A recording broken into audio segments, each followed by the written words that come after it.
Aleister Crowley has always fascinated me. He's easily the most famous practitioner of black magic in history. I loved reading stories about his life and the magical rituals that he performed.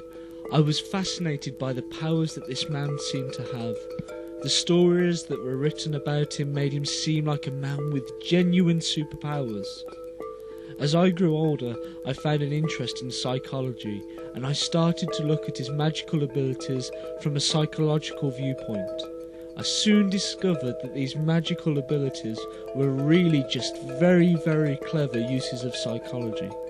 I was able to reconstruct many of his magical abilities using psychological techniques. All of them except for one. The ability to make someone fall over without them even seeing you.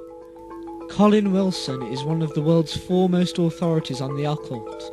Here is an audio clip of him describing this magical ability. On another occasion, he was walking down Broadway with a friend who said, "Demonstrate your magical powers." So he said, "Okay," and he fell into exact step behind a stockbroker who was walking along swinging his briefcase, and then quite suddenly Crowley let his knees buckle and fell to the pavement for just a brief moment and sprang up again. At the same time, the stockbroker in front of him also buckled, fell onto the pavement, and looked around in a bewildered way for the banana skin. So there's no doubt whatever that Crowley did have very peculiar powers. This became a puzzle for me. I just couldn't work out how he did it, how such a thing could be possible. After 3 years of effort, I discovered the psychological secret to this piece of black magic. You are about to witness me perform this feat. There was a conscious decision not to choose women or the elderly due to possible pregnancy or health issues. We spotted our target, a resilient young man who was wearing enough clothing to prevent any sort of damage or injury from occurring.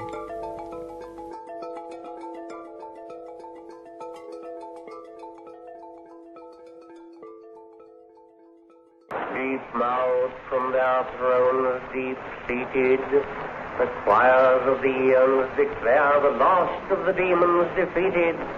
For man is the lord of the air.